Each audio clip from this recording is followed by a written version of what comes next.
My name is Alberto Julian, and I'm more or less in the middle. And my presentation, my project is zero-shot voice cloning for multi-speaker text-to-speech. And I have to explain what are the buzzwords here. Zero-shot means basically that you don't have to retrain a network. Voice cloning means that you take the features of one speaker, and the main use here is text-to-speech. I have to say that due to resources constraints, considering myself as a resource, that I was alone in the project, and then just the speaker encoder has been developed, not the complete 3 models that I'm going to provide an overview. So, state-of-the-art deep learning architectures have entered the text-to-speech field in the last years, and usually they work with trained voices. And in this project, we are more worried about, or more focused on the speaker voice features, how to represent the features of a speaker independent of the text that he's saying and the time. I mean, it doesn't matter if this speaker is speaking 10 seconds. Of course, 1 second is not enough, but 10 seconds is okay to characterize a speaker with this system. As Jose said, this is the system the architecture that was used for enrolling in voice assistants, but we are working with any text. We don't have to say, hey, something.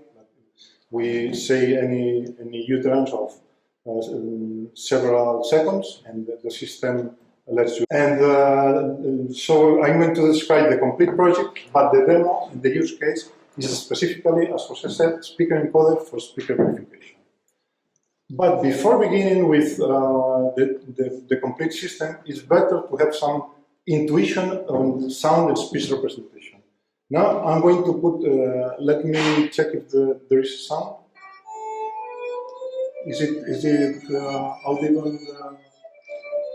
Okay. So this sound is a violin scale up and down from G4 to G5 and back. And if we see the representation that the use of physics gives to us, which is air is the sound is the variation of air and pressure during time, we have this plot in which we have the time from left to right, and we have the variations in amplitude in the y-axis. The zero value of the y-axis, the white line, means silence, okay? And this is not very intuitive, I would say.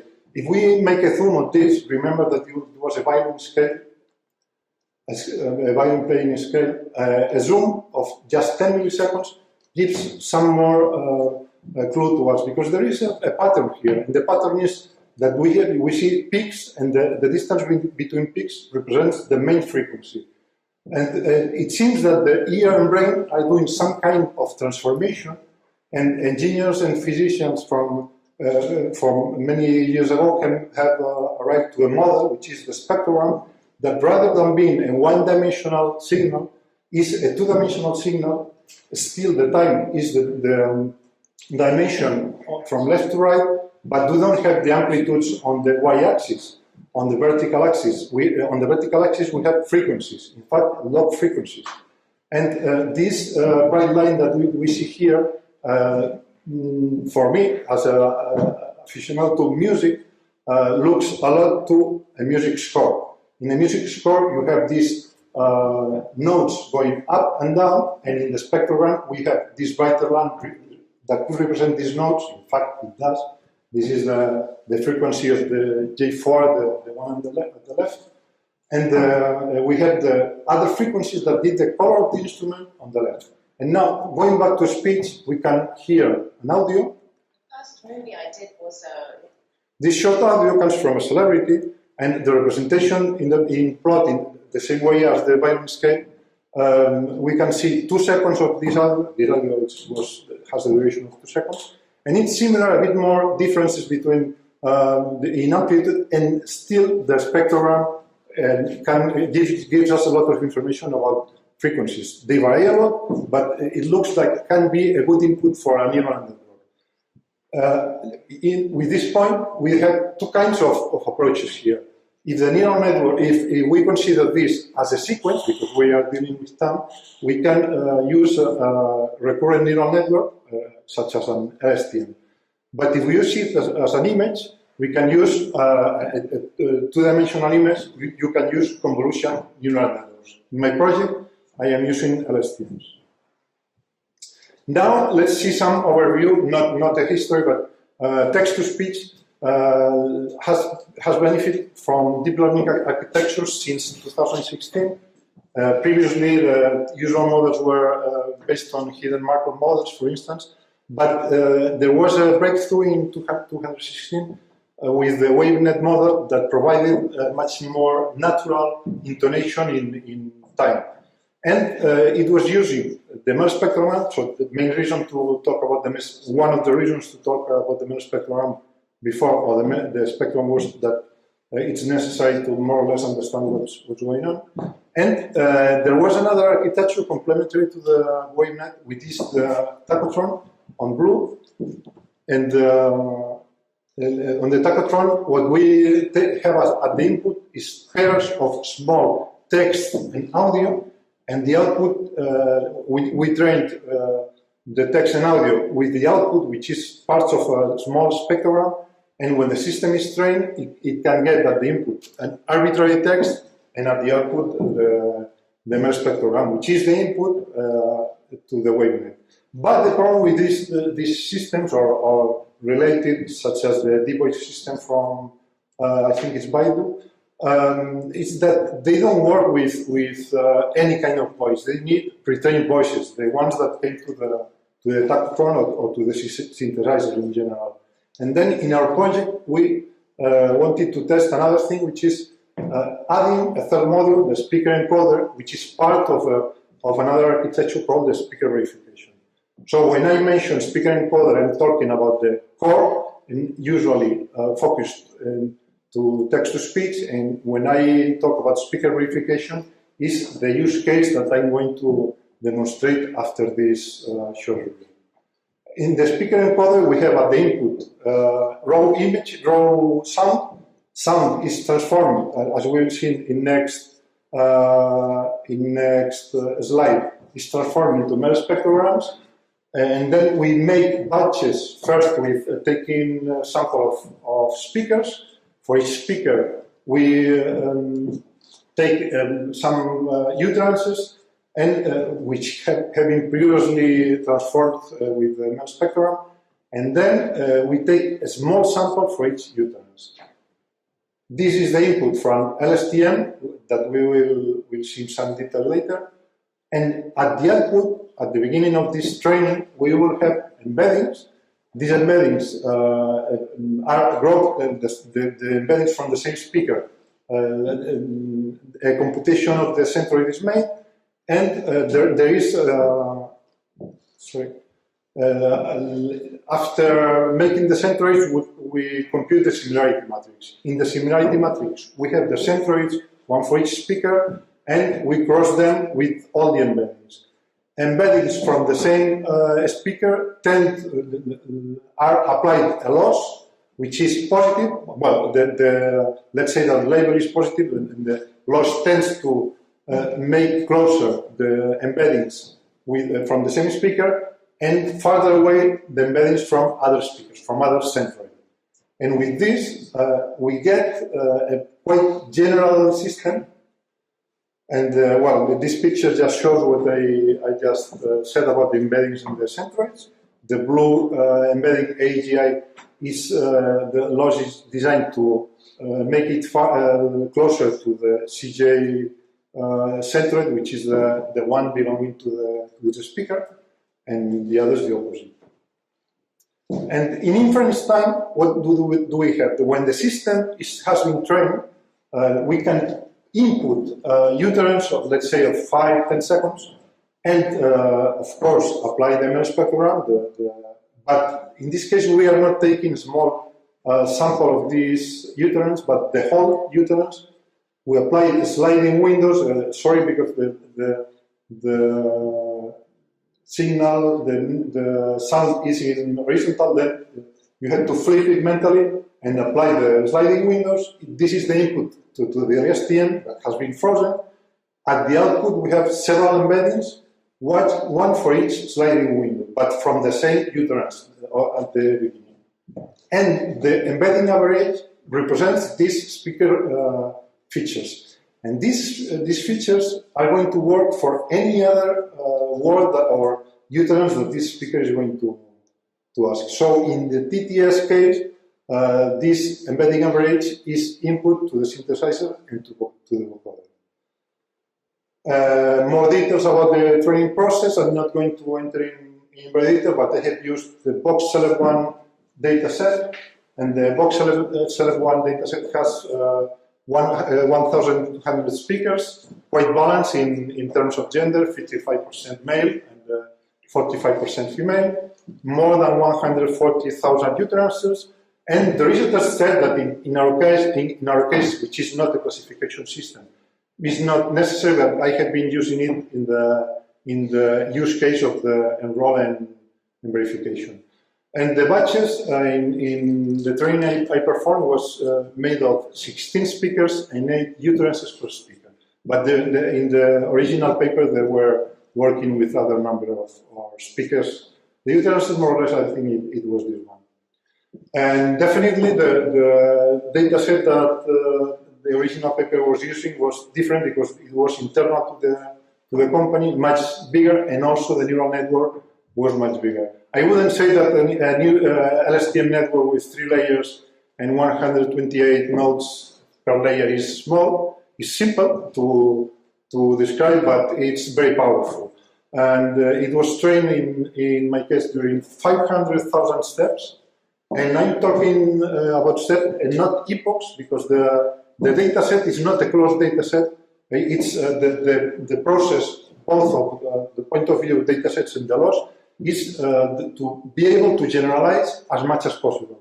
So the epochs here, the steps, what are doing, and it's explained in the last paragraph, the batches are made by sampling a short window of each of the selected utterances. Short window means 1 second, and maybe the complete audio sometimes is 1 minute, 5 minutes, some of them are 10 minutes. So if in 10 minutes you sample just 1 second, even in 500,000 steps, it's not so likely that you are going to repeat this same utterance. It's the same part of the utterance.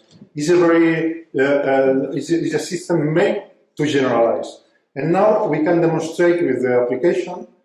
Here we have the use case. As I said, I first was using the Box Select 1 to make some testing of the output of the system and the similarity that I was getting. For instance, with an audio, this was one of the first trials. It was exciting because if you get one audio and you see that if you consider all these YouTube videos like the potential enrolls, and all of them are classified as the best that are classified are from the same speaker that you are inputting, it seems that the system is doing more or less well, right? And another thing that is positive is that the gender that is more similar to the let's say the verification audio is from Eva Green, and is females, and so on the head of the data set, which is the left part, all we have are female voices, and all the presumably enrollments on the right, which are the tail of the comparison of the test data set, let's say, are male. So it looks like the system was properly or was not doing so bad. But then my mentor, which is Maurits Andrea, said you could do some nice demo with some kind of login and enrollment and so on. And then what I did was make a web app, and this is what I'm going to show in a couple of minutes. And this web app, what it's doing is the enrollment process, which is you have the LSTM network frozen. You input 4 or 5 utterances, and I want to thank the people in the batch here because they have enrolled in the system from their homes. This is the reason that wanted a web application with recording capabilities because I didn't want to get audio files by email and having to process them. And this is all done by the application. And then another thing that the application is doing, of course, is transferring them to a proper file system in the server. And then the enrollment at the output, you have a group of embeddings. They are grouped by colors at the output of the LSTM networks. And you have embeddings that are average, and the average embeddings in turn are computed the centroid. The centroid represents the enrollment of this speaker. And the other step is the verification. In the verification that we are going to see in a moment, what it is doing is you input a new utterance that the system doesn't know if it's from the same speaker or not, and performs the same operations, the MEL spectrogram, sliding window, it's input to the LSTM, it performs the verification embedding, and at the output, what it has is a similarity calculation and a cosine distance. And since they have been previously normalized, the cosine distance is just performing element by element multiplication of those vectors, the centroid and the new embedding average. And I think that's all from now. And now I'm going to the demo. Let's hope everything works.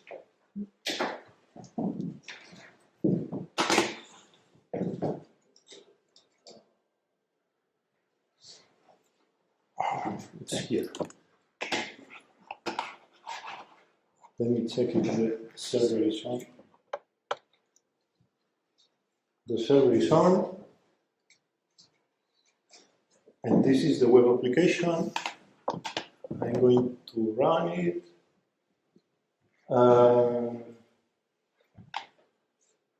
Okay, the first thing that we can see in the application is a very simple application. It will take just a couple of minutes to demonstrate.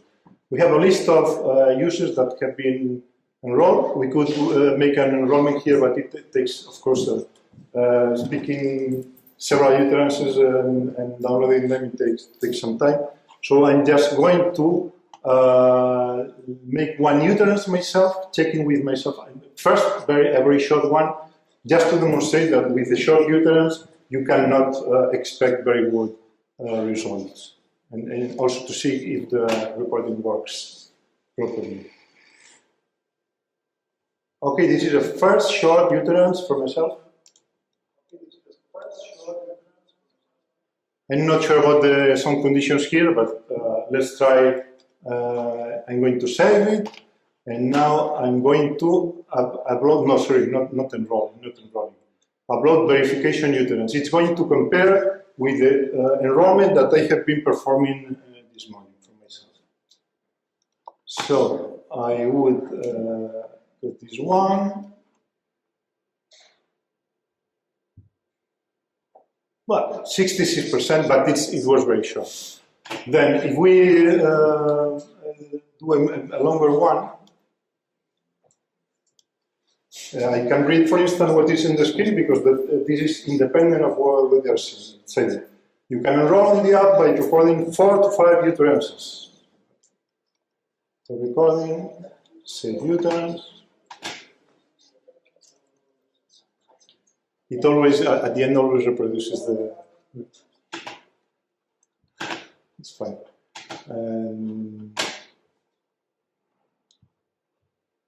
One file selected. Here we're going to.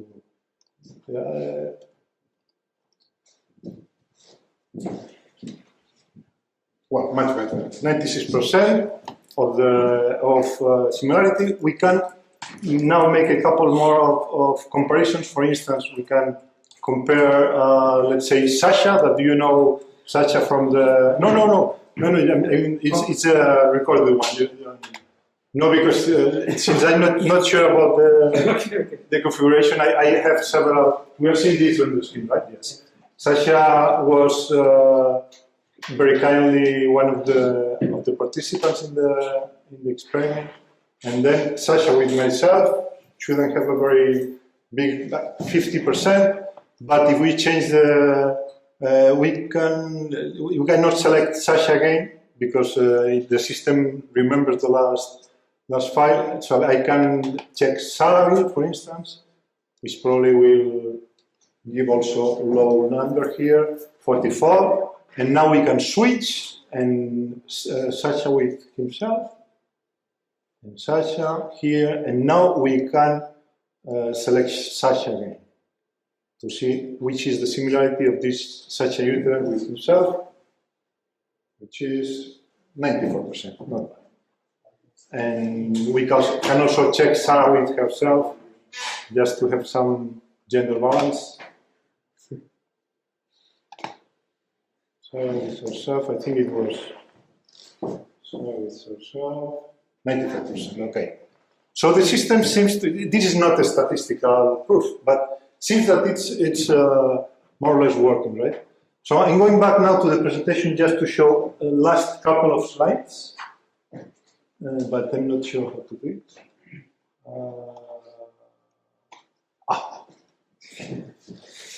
And sorry for if I'm late.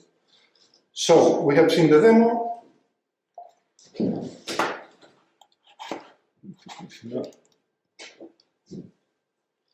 Okay. Other aspects and takeaways. We have demonstrated that the speaker encoder can, it seems that it's taking the features of the speaker properly and can be a good input for other systems. We have technical details here that I probably won't go into detail because probably I'm out of time. And what is interesting is that there are other use cases other than text-to-speech and something like the biometric footprint that we have been looking at in the demo. For instance, synthetic voice for people with temporary or progressively impaired. There's people that due to some kind of illness is losing the ability to speak, and it's not natural for them to speak with a pre-trained voice. If you have some sample of their voice, you can use this system to provide them with their own voice, which is very important. And also other use cases that probably are not so socially interesting, but interesting anyway. Acknowledgements, Maurice Andrier from DeMattis and Marcus Kinsey as well. I'm not sure about the last name of Marcus, but the pronunciation. It's well written, but the pronunciation I don't know. And we all Maurice for these 7:30 in the morning daily conferences that were speeding up also us. Okay, thanks a lot and goodbye.